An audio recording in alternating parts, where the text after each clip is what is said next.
Hello everyone, I am Ujjwal Massey NSM certified. Series of Ujjwal futuristic stock के part 1 में आपका स्वागत है।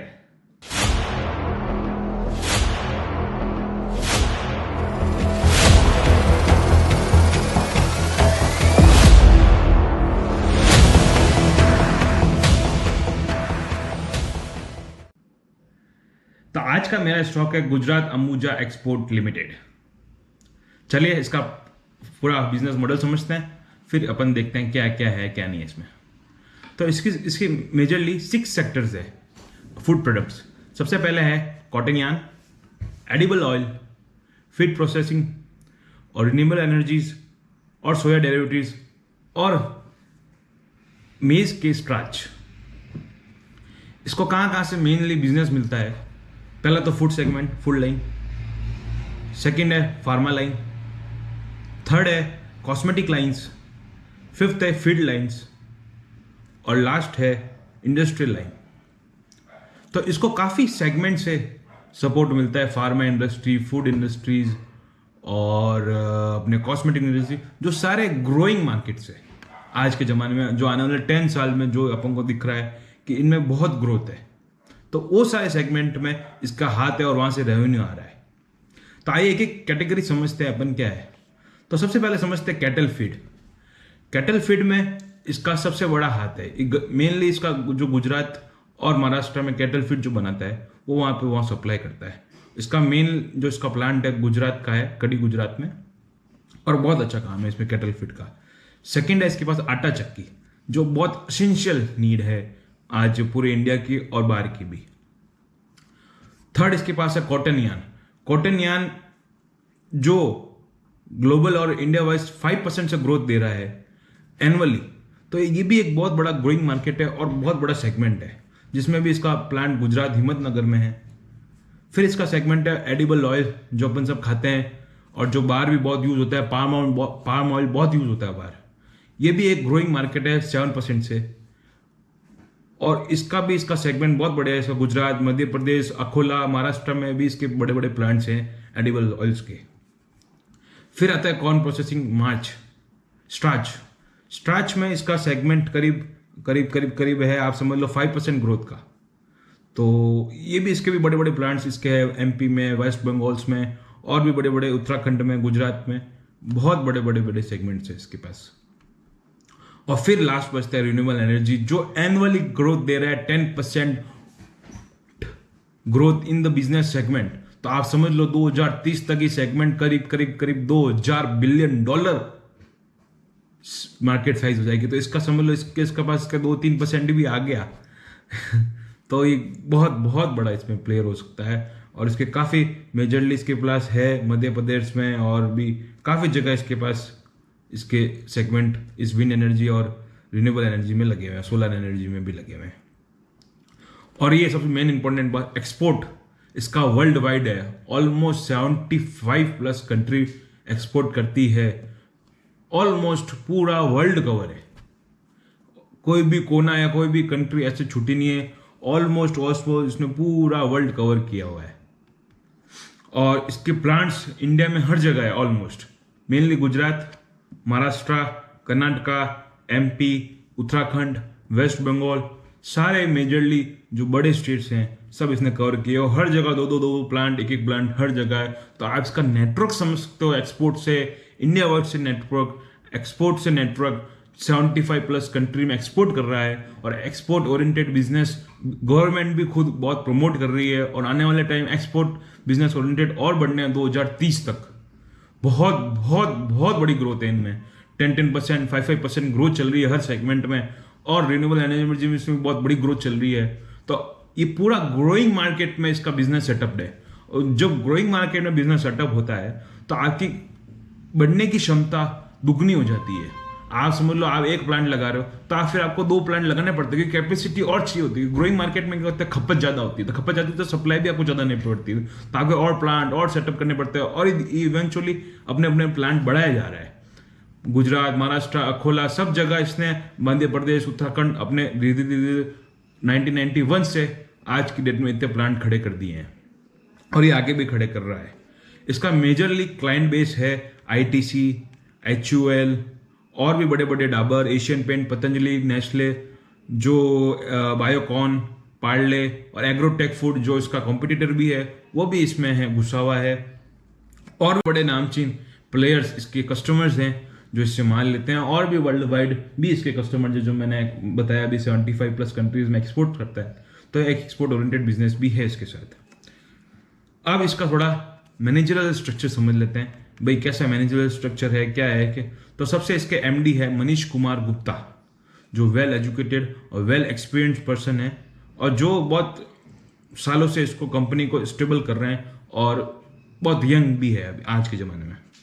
तो इन्होंने ग्रोथ में इसकी बहुत बड़ी हेल्प करी है। और भी इसके 6 डायरेक्टर्स हैं, मैं एक एक नाम करके समझाता हूँ आपको। सबसे पहले संदीप अग्रवाल जी, फिर सुलोचना गुप्ता, और फिर है विश्वसन दास शरण दास, और एक संदीप सिंह भी। एक इंटरेस्टिंग बात समझाता हूँ मैं आपको, संदीप सिंह भी है जो ACC लिमिटेड के भी डायरेक्टर है। तो कहने का मतलब है इंटरलिंक डायरेक्टर्स हैं इधर। ACC लिमिटेड बहुत बड़ी कंपनी है, जो सीमेंट की कंपनी है, जो अभी मैनेज बाय और ओन्ड बाय चल रही है अडानी ग्रुप।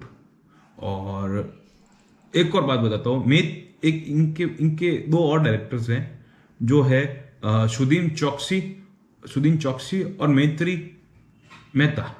अब इंटरेस्टिंग बात एक और समझाता हूँ, मैत्री मेहता जी अडानी ग्रुप से बहुत इंटरलिंक्ड है।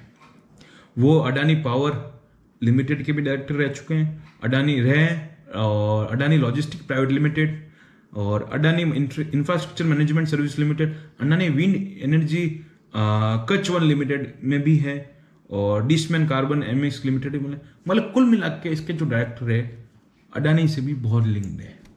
तो एक तरह से इसका कॉम्पिटिटर अडानी विल्मर भी है। तो मेरे को ये लग रहा है इसका फ्रेंडली कंपटीशन है। फ्रेंडली कंपटीशन कहने का मतलब क्या होता है, एक दूसरे की मदद करते करते आगे बढ़ता है। कभी किसी को इससे माल चाहिए होगा, कभी इसको इससे माल चाहिए होगा, तो दोनों के साथ ग्रो करता है। अडानी विल्मर ऐसे तो मार्केट कैप से बहुत बड़ी कंपनी है, 50,000 करोड़ का रेवेन्यू है, पर क्या होता है दोनों हेल्प करते हैं। ज़्यादातर अडानी विल्मर भी इसकी हेल्प करता होगा, और जब दोनों हाथ साथ मिलकर है और जब कॉम्पिटिटर फ्रेंडली कॉम्पिटिशन होता है, जब साथ ग्रो करते हैं, तो बहुत बड़ा मार्केट क्रिएट हो जाता है दोनों के लिए भी। और जिसमें छोटी कंपनी के लिए तो ग्रोथ पोटेंशियल और ज़्यादा बढ़ जाता है। मतलब वो अभी 6-7 हज़ार करोड़ कर रहा था, उसका 50,000 करोड़ तक रेवेन्यू करने की भी क्षमता रखता है इन द फ्यूचर, अगर वो साथ बड़ा हाथी उसका साथ देता हो। तो मेजरली फ्रेंडली कंपटीशन बहुत अच्छा है इस कंपनी के लिए, ऐसा हाल फिलहाल डायरेक्टर्स को देखते हुए लग रहा है। अब आता है थोड़ा फंडामेंटल्स के बारे में। इसका मार्केट कैप करीब 6,000 करोड़ है, और ROE ROC सब आप जो फंडामेंटल फिगर्स देखते हैं सारे अप टू डेट है, कोई दिक्कत वाली बात नहीं है इनमें। अब आइए थोड़ा बैलेंस शीट पे देख लेते हैं, बैलेंस शीट पे नजर लग लेते हैं क्या अपडेट है, क्या अपडेट नहीं है।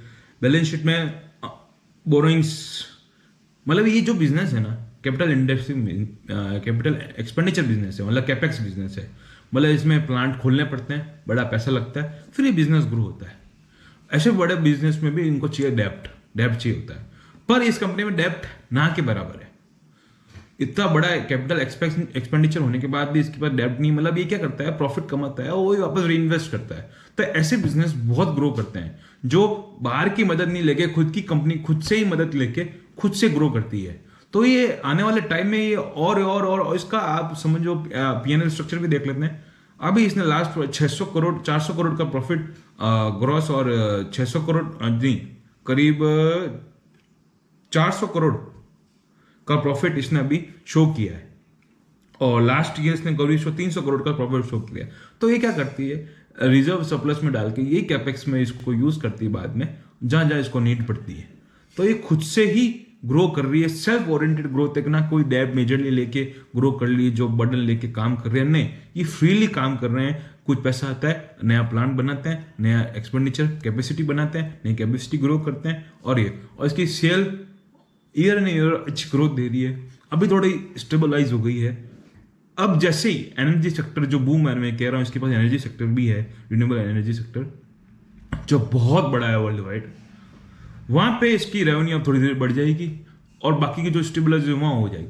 तो आप समझो जो इसका जो एक्सपांडेशन लेवल है ना, वो धीरे धीरे और बढ़ता जाएगा।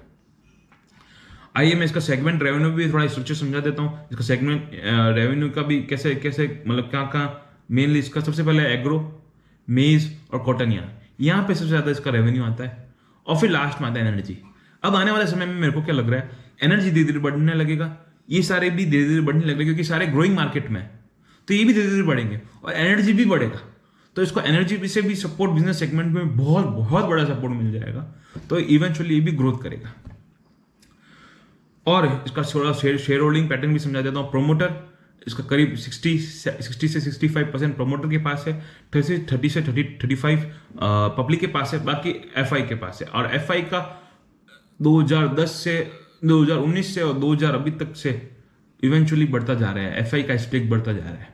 तो ये भी इंडिकेट करता है, फिर एफआई को भी, फॉरेन इंस्टीट्यूट्स को भी पता है कि यहाँ पे कुछ ना कुछ ग्रोथ है, पैसा डाला जा सकता है और एक बड़ी पोटेंशियल नीड दिख रही है।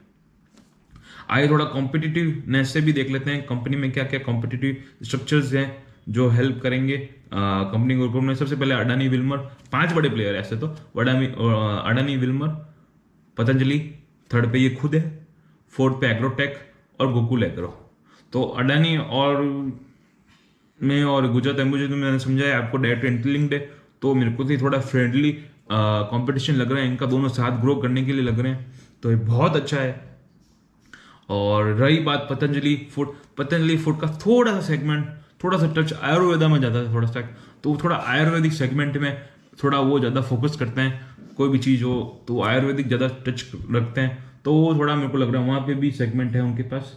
तो यहाँ पे इनके पास एक्सपोर्ट ओरिएंटेड भी बहुत बिजनेस है। ऐसे मैं नहीं कह रहा पतंजलि वगैरह अडानी विल्मर बुरा है, पर थोड़े जो इसके पास ग्रोथ है ना अब आने वाली में, जो अडानी विल्मर में ऑलरेडी 50,000 करोड़ का रेवेन्यू चल रहा है और इनके पास 6,000 करोड़ का रेवेन्यू है, तो गैप है और ग्रो करने पाए इनके पास। और ये इंडस्ट्रीज खुद पूरी ग्रोथ इंडस्ट्रीज है, ग्रोथ इंडस्ट्री में आपको चढ़ना बहुत आराम से हो जाता है, कस्टमर आपको फटाफट नए मिलते हैं और क्लाइंट बेस और बढ़ता है, आपको और कैपेसिटी बढ़ानी पड़ती है, तो वहाँ आपको ग्रोथ फास्ट मिलती है। और इस कंपनी ने बहुत बहुत अचीवमेंट भी कर रखे हैं अपने टाइम में, अच्छे अच्छे अवार्ड ले चुके हैं, 2000 से लेके 2010 इसका तो बहुत क्रीम पीरियड रह चुका है एज एक्सपोर्टर और एज कंपनी पोर्टफोलियो के हिसाब से बहुत बहुत बहुत बड़ा नेटवर्क रह चुका है। मैं एग्जांपल देने की समझाऊंगा, 2020-21 में one of the highest manufacture exporter of the soybean था, और बांग्लादेश केमिकल और परफ्यूमरी मर्चेंट एसोसिएशन से 2018 में इसको अप्रिशिएशन अवार्ड मिल चुके हैं, और भी सैकड़ों रैंक्स एक्सपोर्टर की लिस्ट में one of the highest rank है। आपको ये स्क्रीन में आपको इमेज दिख रही होगी, one of the highest exporter रहे हैं अपने अपने एरिया में, अपने अपने सेगमेंट्स में, तो इनको बहुत अप्रिशिएशन अवार्ड्स मिलते रहे हैं आने वाले टाइम में, और आने वाले टाइम में और भी मिलते रहेंगे क्योंकि ये अपनी अपनी कैपेसिटी दिनों दिन और बढ़े जा रहे हैं और बढ़ा जा रहा है और बढ़ा जा रहा है।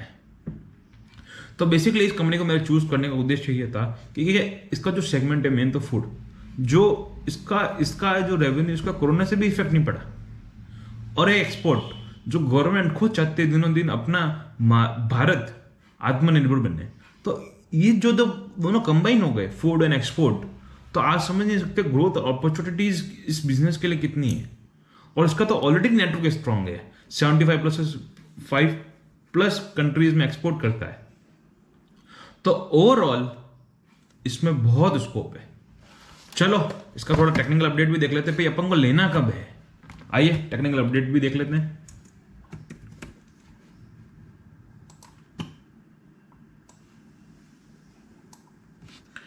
टेक्निकल अपडेट में ये देख रहे हैं, इसका मंथली चार्ट है गुजरात अंबुजा एक्सपोर्ट लिमिटेड का। फर्स्ट सपोर्ट करीब अभी इस प्राइस रेंज में ही है 230 के आसपास, तो अभी सीएमपी में भी ले सकते हैं फॉर लॉन्गर टाइम रेंज।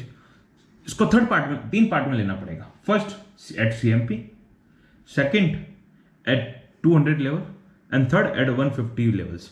कभी भी कोई दुविधा है मार्केट में और मार्केट थोड़ा अनस्टेबलाइज और डाउन ट्रेंड में चले, तब ये स्टॉक्स भी धीरे धीरे गिरते हैं। जब भी स्मॉल कैप मिड कैप में भी क्रैशिंग आती है, तब ये स्टॉक अगर आपको 150 लेवल 200 लेवल के लेवल में मिले तो डेफिनेटली लीजिए। इसका मेरा जो पोटेंशियल टारगेट्स लग रहे हैं मेरे को करीब 700 800 2-3x मिनिमम मेरे को टारगेट लग रहे हैं, और विद इन 3-4 ईयर्स बहुत पोटेंशियल ग्रोथ दिख रही है इस बिजनेस में। तो जैसे जैसे मैंने आपको समझाया है, आप समझे नहीं समझे आप वो तो आप और भी रिसर्च करें और देखिए कैसी कंपनी है। और भी कोई इस कंपनी के बारे में कोई अपडेट हो मेरे को जरूर बताएं कमेंट सेक्शन में। चलिए मिलते हैं नेक्स्ट पार्ट में।